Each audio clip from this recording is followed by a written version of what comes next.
नमो नमः. आज आपण इयत्ता 8वीचा सहाय्यक हा टॉपिक बघणार आहोत. 8.3 यामध्ये आपल्याला तिसरी विभक्ती बघायची आहे. बघा, आपण आत्तापर्यंत 2 विभक्ती बघितलेल्या आहेत. संबंधवाचकमध्ये आपण षष्ठी विभक्ती बघितली होती. कुत्र अस्तीमध्ये आपण सप्तमी विभक्ती बघितली होती. आता सहाय्यक हा जो टॉपिक आहे याच्यामध्ये आपल्याला तृतीय विभक्ती बघायची आहे. ज्यांनी 2 व्हिडिओ मागचे बघितलेले आहे त्यांना त्या दोनही विभक्तींचा वापर कसा करायचा हे कळलं असणार, किंवा विभक्ती म्हणजे काय असतं हे कळलं असणार. पण ज्यांनी अजूनही ते व्हिडिओ बघितलेले नाहीये त्यांच्यासाठी सुद्धा या व्हिडिओमध्ये विभक्ती कशी ओळखायची, काय असते याच्यासाठी मी पुन्हा चार्ट दिलेला आहे. 2 मिनिटातच तुम्हाला त्या चार्टचं एक्सप्लेनेशन होईल. पण त्यापूर्वी बघा, तुमच्या टेक्स्टबुकमध्ये जे एक्झाम्पल दिलेले आहे, सह सुधाखंडेन लिखती. सह म्हणजे तो, आपण बघितलं होतं सहतौतेमध्ये. सह म्हणजे तो. काय करतोय तो? सुधाखंडेनं लिखती. तो लिहित आहे. कशाने लिहिते? सुधाखंडाने लिहित आहे. म्हणजेच काय? चॉकने लिहित आहे. चॉकला म्हटलं जातं सुधाखंड. ठीक आहे. आता हे लक्षात घ्यायचं आहे की आपल्याला सहाय्यका हे जे चॅप्टरचं नाव दिले ते का दिलेलं असणार, कारण आपण जी कुठली क्रिया करणार आहोत त्या क्रियेचं जे काही साधन असणार आहे. आता जसं की हा लिखताना लिखती हा क्रिया आहे, म्हणजे लिहिताना जी कोणती या वाक्यामध्ये क्रिया होत आहे लिखती म्हणजे लिहिण्याची. पण ती लिहिण्याच्या क्रियेसाठी साधन कोण आहे? तर चॉक म्हणजे सुधाखंड हा साधन आहे. म्हणून जे साधन असेल, ज्याची हेल्प होती, जो सहाय्यक बनलेला आहे इथे, त्याची तृतीय विभक्ती करायची असते. तुम्ही म्हणाल मग ती क्रिया तर सहद्वारे होते, म्हणजे या मुलाद्वारे होते, मग आपण याची तृतीय विभक्ती का नाही केली? तर सह हा कर्ता झाला, त्याच्यामुळे आपण त्याची तृतीय विभक्ती करणार नाही. आपण काय करणार आहोत? या लिखती क्रियेला हायलाईट कोण होतंय? लिहिण्याची क्रिया खडूद्वारे होती, म्हणजे चॉकद्वारे होती, म्हणून त्या शब्दाला आपण तृतीय विभक्ती करू शकतो. अजून एक्झाम्पल जसे जसे बघाल तुम्हाला लक्षात येईल. बघा, अहम चरणेन ताडयामी. अहम म्हणजे मी, चरणेन म्हणजे पायांनी, ताडयामी म्हणजे मारत आहे. तो काय इथे क्रिया कोणती होती? ताडयामी म्हणजे मारण्याची क्रिया होती. मारण्यासाठी ती मारण्याची क्रिया कोणाद्वारे होतीये? या मुलाद्वारे होती, ते बरोबर आहे. पण वाक्यामध्ये सांगताना त्यांनी काय सांगितलंय? मी मारतोय असं नाही म्हटलंय, मी पायांनी मारतोय असं म्हटलंय. म्हणून हायलाईट त्यांनी पाय केलेले, म्हणून चरण चरण म्हटलं जातं पायांना, म्हणून चरणेन. ठीक आहे. ताडयामी म्हणजे मारणे. पुढे बघा, अहम चमसेन खादामी. अहम म्हणजे मी, क्रिया होत आहे खादामी म्हणजे खाण्याची क्रिया होत आहे. जसं म्हटलं असतं अहम खादामी तर मी खात आहे असं वाक्य झालेलं असतं, बरोबर. पण त्यांनी काय सांगितलंय? मी चमच्याने खातो. चमसेनं म्हणजे स्पून, चमचा. तर मी चमच्याने खातो. मग जो स्पून आहे, चमचा आहे, त्याची तृतीय विभक्ती करावी लागणार आहे, कारण ते हायलाईट इथे केलेलं आहे की खाण्याची क्रिया कोणाद्वारे होतीये? चमच्याद्वारे होती, स्पूनद्वारे होती. आणि चमच्याला म्हटलं जातं चमस संस्कृतमध्ये. म्हणून चमस प्लस एन चमसेन. तृतीय विभक्ती जर तुम्हाला करायची असेल, पुल्लिंग आणि नपुंसकलिंगसाठी एन लावला जातो. जसं की सुधाखंड, सुधाखंडेन, चरणेन, चमसेन. इथे बघा, हस्तेन, सा हस्तेन वादयती. ती काय करते? हाताने वाजवते. मग कशाने वाजवते? हाताने वाजवते. म्हणून हात हा सहाय्यक झाला त्या क्रियेचा. म्हणून हस्त या शब्दाची तृतीय विभक्ती झाली हस्तेन. बघा, ॲक्टिव्हिटी दिलेली आहे. शिक्षक एकैकम शब्दम वदते. आपण मागच्या वेळेस पण ही ॲक्टिव्हिटी घेतली होती, बरोबर, दोन्ही चॅप्टरमध्ये. इथे काय म्हणता येते ॲक्टिव्हिटी? की शिक्षक शब्द सांगतील आणि मुलं काय करतील? या शब्दांचं योग्य रूपाने छात्रा वदंती, म्हणजे या शब्दांसाठी योग्य रूप जे असेल ते आपल्याला बोलायचं आहे. फॉर एक्झाम्पल त्यांनी इथे दिले हस्त हस्तेन, तृतीय विभक्ती करायची. दंतकुर्चः दंतकुर्चेन, चरणः चरणेन, मार्जकः मार्जकेन, दन्तः दन्तेन, कर्णः कर्णेन, स्युतः स्युतेन, दीपः दीपेन, संगणकः संगणकेन, कलशः कलशेन. अजून काय पुढे बघा, तालः तालहचं काय येणार आहे? नक्कीच तालेन. खड्ग किंवा खग खग याच्यासाठी काय येणार आहे? खड्गेन. बाणः बाणेन. अशा प्रकारे त्यांनी जे जे कुठले शब्द दिलेले आहेत तिथे या शब्दांची तृतीय विभक्ती तुम्हाला करायची आहे. आणि ही ॲक्टिव्हिटी तुम्हाला तुमच्या स्कूलमध्ये घ्यायची आहे. तुम्हाला शक्य झालं तर स्कूलमध्ये घ्या, किंवा तुमच्या नोटबुकमध्ये जरी तुम्ही या शब्दांची तृतीय विभक्ती लिहिली तरी चालणार आहे, जेणेकरून तुम्हाला तृतीय विभक्ती कशी तयार होते ह्याचा फरक कळेल. आणि बघा, दंतकुर्च जो असतो याच्यामध्ये वेगळा शब्द आलेला आहे. दंतकुर्च म्हणजे काय? ब्रश. दंत प्लस कुर्च. दंत म्हणजे दात, कुर्च म्हणजे ब्रश, दातांचा ब्रश जो आहे तो दात घासण्याचा ब्रश, म्हणून दंतकुर्च. ठीक आहे. पुढे बघा, आता मी तुम्हाला मागाशी म्हटल्याप्रमाणे विभक्ती काय आहे तुम्हाला माहीत असायला हवं. बघा हे चार्ट असतात, हे चार्ट तुम्हाला हे सगळे चॅप्टर ज्यावेळेस 8.7 कंप्लीट होतील त्यानंतर तुम्हाला हे चार्ट्स असणार आहे जे पाठ करावे लागणार आहे. आपले हे सगळे चार्ट ज्यावेळेस शिकवून होतील त्यावेळेस मी तुम्हाला शॉर्ट ट्रिकही देणार आहे. ज्यांना कुणाला हवी असेल त्यांनी मला विचारा, जेणेकरून तुम्हाला हे चार्ट्स इझिली पाठ होतील. बघा प्रथमा विभक्तीपासून सप्तमी विभक्तीपर्यंत तुम्हाला पाठ करावं लागतं. आता आपण आज जो व्हिडिओ बघतोय, आजच्या व्हिडिओमध्ये आपण कुठली विभक्ती बघतोय ह्या सगळ्यांमध्ये, तर तृतीया विभक्ती बघतोय. तृतीया विभक्ती बघतोय म्हणजे तृतीयाचे एकवचन, द्विवचन, बहुवचन, देवेन, देवाभ्याम आणि देवैही याची तृतीया विभक्ती दिलेली त्यांनी. एकवचनसाठी हे, द्विवचनसाठी देवाभ्याम आणि बहुवचनसाठी देवैही. आपण मागे जी विभक्ती बघितली ते पहिले षष्ठी विभक्ती बघितलेली होती. तुम्हाला सांगितलं होतं शेवटी स्य लागेल. त्याच्यानंतर आपण कुत्र अस्तीमध्ये सप्तमी विभक्ती बघितली होती, ए लागत होतं आणि इथे एन लागतोय. देव प्लस एन देवेन अशा पद्धतीने. इथे पण बघा वनेन, वर्ण प्लस एन वनेन. हा नपुंसकलिंगचा चार्ट आहे, हा पुल्लिंगचा चार्ट आहे. आणि सेम स्त्रीलिंगसाठी काय असतं बघा, तृतीया विभक्ती मालया. मालया शब्द तयार होतो, अया लागतो. पुल्लिंग आणि नपुंसकलिंग शब्द सेम चालतात, परंतु स्त्रीलिंग शब्द वेगळा चालतो. स्त्रीलिंगसाठी मालया, जसं की लता असेल तर लतया, रमया अशा पद्धतीने अया शेवटी लागणार आहे. ठीक आहे, मूळ शब्द आहे माला, तर मालया होणार आहे. आता बघा पुढे स्त्रीलिंगचा एक्झाम्पल दिलेले आहे, त्याच्यावरून तुम्हाला डाऊट क्लिअर होईल. इथे आत्ता त्यांनी नपुंसकलिंग दिलेलं आहे, सह याने न गच्छती. तो यानाने जात आहे. कशाने जात आहे, तो जातोय, पण कोणाद्वारे जातोय, यानाद्वारे जातोय, म्हणून याने न गच्छती. अहम मुखेन वदामी, मी बोलत आहे, मी मुखाने बोलतीये. मी बोलण्याची क्रिया होती, पण बोलण्याची क्रिया कोणाद्वारे होती, मुखाद्वारे होती, म्हणून मुखेन. मुख प्लस एन मुखेन, तृतीय विभक्ती मुख शब्दाची व्हायला हवी. सा वस्त्रेन मार्जयती, आता ती पुसते. ती, सा म्हणजे ती, वस्त्रेन म्हणजे या कपड्याने, मार्जयती म्हणजे पुसणे, ती कपड्याने पुसते. बरोबर, क्रिया पुसण्याची होती, पण क्रिया करण्यासाठी पुसण्यासाठी सहाय्यक कोण बनलाय, कपडा बनलाय ना, म्हणून वस्त्र शब्दाची तृतीय विभक्ती वस्त्रेन. आता इथे मर्कट आहे आणि तो काय करतोय बघा, मर्कटः व्यजनेन विजयती. मर्कटः म्हणजे माकड, व्यजनेन म्हणजे हा जो पंखा आहे. आता व्यजन म्हणजे खरं तर फॅन असतो, पण इथे त्याच्यासाठी पंखा, त्याने हातपंखा जो म्हणतो तो व्यजन आहे ना. विजयती म्हणजे हवा घालते. माकड जे आहे ते हवा घालते. विजयती म्हणजे हवा घालणे, हवा घालण्याची क्रिया होते, पण हवा घालण्याच्या क्रियेसाठी सहाय्यक कोण बनलाय, तर तो पंखा, हातपंखा, म्हणून त्याला म्हटलं जातं व्यजन. मग म्हणून व्यजनम शब्दाची तृतीय विभक्ती झाली व्यजनेन, म्हणून व्यजन शब्दाची तृतीय विभक्ती झाली व्यजनेन. ठीक आहे, आता याच्यासाठी तुम्हाला पुन्हा ॲक्टिव्हिटी दिलेली आहे, सेम ॲक्टिव्हिटी. नेत्रम नेत्रेन, वाहनम वाहनेन, जलम जलेन, वस्त्रम वस्त्रेन, यंत्रम यंत्रेन, व्यजनम व्यजनेन, पुस्तकम पुस्तकेन, भांडम भांडेन, शस्त्रम शस्त्रेन इति शब्दानं. बघा हीच ॲक्टिव्हिटी तुम्हाला होती की ह्या शब्दांचं योग्य रूप तुम्हाला सांगायचं होतं, जे आपण ऑलरेडी सांगितलेलं आहे. जसं की नेत्रम नेत्रेन, आपण तृतीय विभक्ती करून या शब्दांबद्दल सांगायचं आहे. तुम्ही तुमच्या नोटबुकमध्ये जरी हे शब्द लिहून घेतले तरी चालतील, जेणेकरून तुम्हाला तृतीय विभक्ती नपुंसकलिंगसाठी काय असते हे माहीत होईल. हे झालं नपुंसकलिंगचे एक्झाम्पल. पुढे आहे स्त्रीलिंगचे एक्झाम्पल. मग असे आपण चार्टमध्ये बघितलं होतं, स्त्रीलिंगसाठी ए न लागत नाही. स्त्रीलिंगची तृतीय विभक्ती जर तुम्हाला करायची असेल तर अया शब्द लागत असतो. बघा सा मापिकया आलिखती, ती काय करते, ड्रॉ करते काहीतरी, आलिखती, पण काय कशाद्वारे ड्रॉ करते, तर मापिकया म्हणजे स्केलद्वारे, म्हणून इथे स्केल जी आहे ती झाली सहाय्यक. हेल्पसाठी कोण आलं, सहाय्यक कोण झालं, तर ती स्केल झाली. स्केलला म्हटलं जातं मापिका, आकारांत स्त्रीलिंग आहे, म्हणून मापिका शब्दाची तृतीय विभक्ती झाली मापिकया.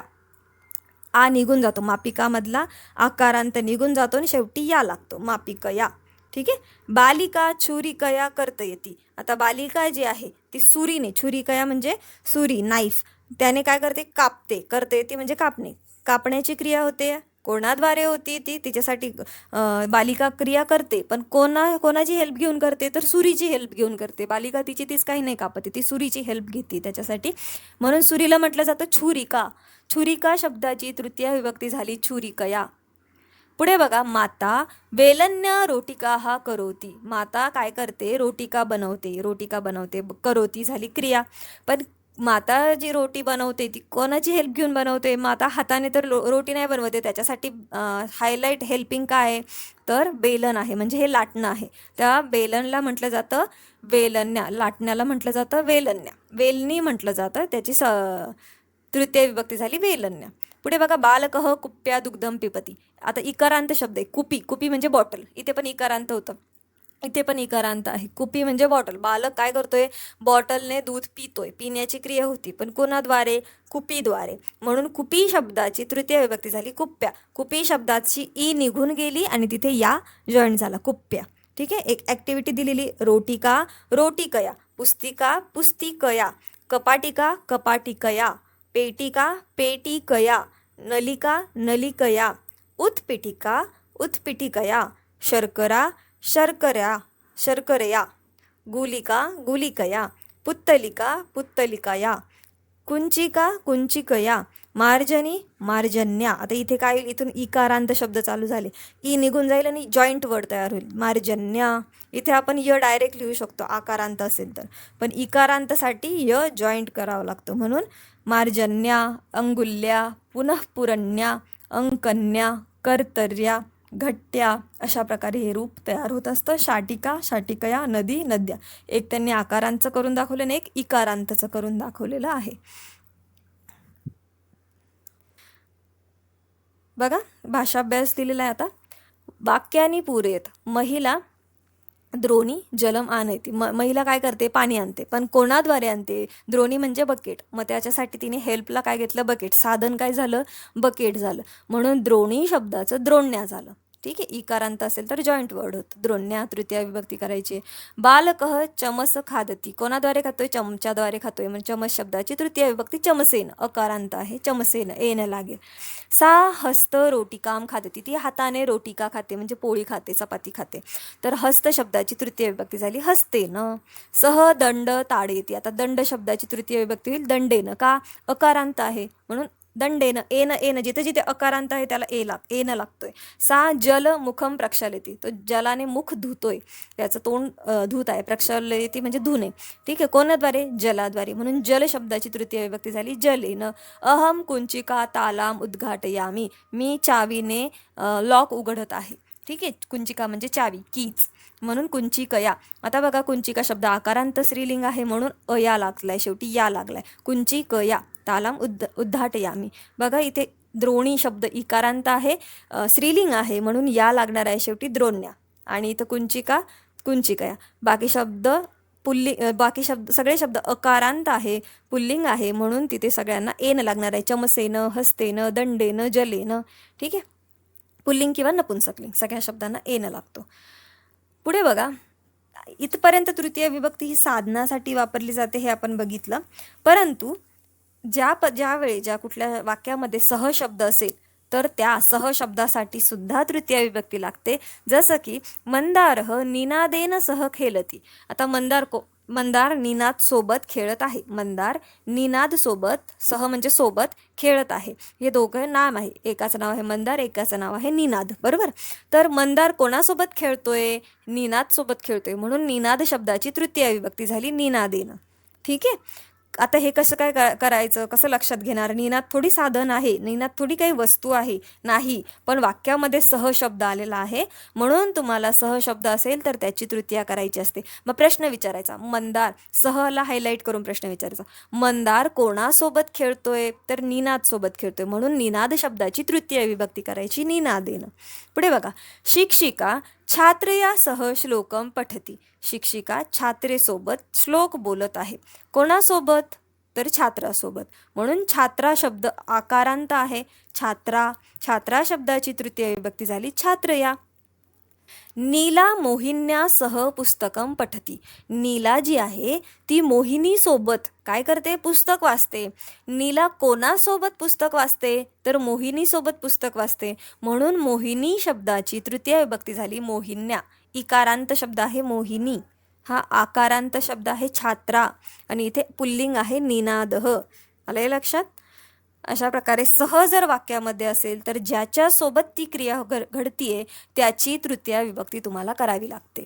जसं सह शब्दाचं बघितलं आपण, तसंच आपल्याला विना शब्दाचं बघायचं आहे. वाक्यामध्ये विना शब्द असेल तरी तुम्हाला विना शब्द, ज्याच्याशिवाय, विना म्हणजे शिवाय, जसं सह म्हणजे सोबत, तसं विना म्हणजे कोणातरी शिवाय. जसं की मत्स्याहा जलेन विना न जीवंती. मत्स्याहा म्हणजे मासे, बरोबर. मत्स्य एक मासा, मत्स्याहा खूप सारे मासे. मासे जलाशिवाय म्हणजे पाण्याशिवाय, विना म्हणजे शिवाय, जल म्हणजे पाणी, पाण्याशिवाय न जिवंती जगू शकत नाही. ठीक आहे. तर मासे कोणाशिवाय नाही जगू शकत, तर पाण्याशिवाय नाही जगू शकत.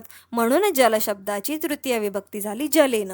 तुम्हाला बऱ्याच वेळेस आहे ना कन्फ्युजिंगसाठी सेंटेन्स विचारले जातात, कधी कसली विभक्ती चेंज केली जाते. जसं की जलेनची ते जलाय करू शकता, जले करू शकता. आणि तुम्हाला विचारलं समजा की हे वाक्य बरोबर आहे का, तर तुम्हाला वाटतं की हां आम्हाला वाक्य तर बरोबर वाटतंय, मत्स्या जलाय विना न जिवंती, याच्यात कसं काय आम्हाला समजणार कोणता वर्ड चुकीचा आहे. तर तुम्हाला काय लक्षात घ्यायचंय, काय वाक्यामध्ये विना शब्द आलाय. विना शब्द आलाय म्हणजे ज्याच्याशिवाय त्याची तृतीय विभक्ती करायची. वाक्याचा अर्थ झालेला आहे मत्स्या जलेन विना न जिवंती. वाक्याचा अर्थ झालाय मासे पाण्याशिवाय जगू शकत नाही. मग पाण्याशिवाय नाही जगू शकत आहे म्हणून आम्हाला पाणी शब्दाची, जल शब्दाची तृतीय विभक्ती करायची आहे. मग इथे सेंटेन्स जर मी एक्झाम्पल तुम्हाला जे दिलं होतं जलाय विना, तर जलाय येणार नाही, जलायच्या तृतीय विभक्ती झाली, जलेन योग्य राहील. म्हणून तुम्ही तिथे जलेन शब्द लावाल. ठीक आहे. मत्स्याहा जलेन विना न जीवंती. पुढे बघा, बालकः लड्डुकेन विना किमपि न खादती. म्हणजेच काय, बालक लाडूशिवाय, लड्डुक म्हणजे लाडू, लाडूशिवाय काहीच खात नाही. किमपि म्हणजे काहीच, न खादती म्हणजे खात नाही. तर कोण, बालक. बालक कोणाशिवाय काहीच नाही खात, लाडूशिवाय तो काहीच नाही खात. म्हणून लाडू शब्दाला म्हटलं जातं लड्डुक. म्हणून लड्डुक शब्दाची तृतीय विभक्ती झाली लड्डुकेन. वृद्धः उपनेत्रेन विना न पठती. म्हणजेच काय, वृद्ध जे आहे, वृद्ध व्यक्ती, ते उपनेत्र म्हणजे चष्मा. ठीक आहे. उपनेत्र म्हणजे चष्मा, चष्म्याशिवाय वाचू शकत नाही. न पठती म्हणजे वाचू शकत नाही. कोण, वृद्ध कोणाशिवाय नाही वाचू शकत, तर उपनेत्रशिवाय म्हणजे चष्म्याशिवाय. चष्म्याला म्हटलं जातं उपनेत्र. उपनेत्र शब्दाची तृतीय विभक्ती झाली उपनेत्रेन. पुढे बघा, तुम्हाला ॲक्टिव्हिटी दिलेली आहे. शिक्षकः छात्रान् प्रश्नं पृच्छति. त्वं केन सह लिखसी. तू कशासोबत लिहित आहे, कोणासोबत लिहित आहे. तू कोणासोबत क्रीडसी, कोणासोबत खेळत आहे. त्वं केन सह खादसी. तू कोणासोबत खात आहेस. तर स्वमित्रस्य नाम योजित्वा छात्रम उत्तरम वदति. म्हणजेच काय, पहिला प्रश्न आहे त्वं केन सह लिखसी, तू कोणासोबत लिहित आहे, तर तुम्हाला तुमच्या मित्राचं नाव लिहायचे, जो कोणी तुमचा फ्रेंड असेल त्याचं. त्वं केन सह क्रीडसी, तू कोणासोबत खेळत आहे. तुम्हाला मग काय, समजा मित्राचं नाव तुमचं काही असेल, राम, फॉर एक्झाम्पल राम आहे, मग तुम्हाला उत्तरामध्ये काय लिहायचं आहे, रामेन.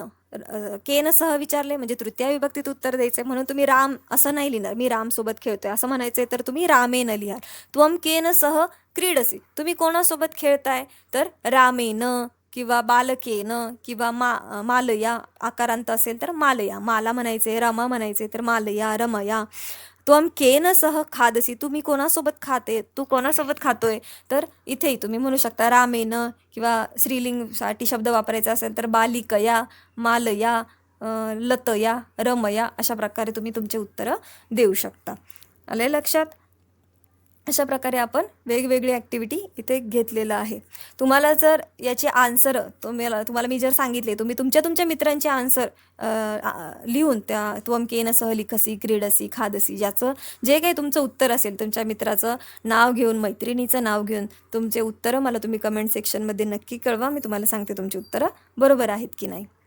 ठीक आहे. अशा प्रकारे आपण आज तृतीय विभक्ती हा टॉपिक बघितला होता. त्याच्याबरोबर आपण सह आणि विना हे 2 शब्दांसाठी सुद्धा तृतीय विभक्तीचा वापर केला जातो हे बघितलंय. जे चार्ट मी तुम्हाला दिलेले आहे ते चार्टचा व्यवस्थित अभ्यास करा. जी विभक्ती ज्या दिवशी शिकवली जाते त्या विभक्तीचा आणि त्या चार्टचा बरोबर व्यवस्थित मॅच करून बघा, तुम्हाला गोष्टी आपोआपच क्लिअर होतील. आजचा व्हिडिओ जर तुम्हाला आवडला असेल तर व्हिडिओला लाईक करा, चॅनलला सबस्क्राईब करा, तुमच्या मित्रांना जास्तीत जास्त शेअर करा. तुमचे जे काही डाऊट्स असतील मला कमेंट सेक्शनमध्ये नक्की कळवा. धन्यवाद.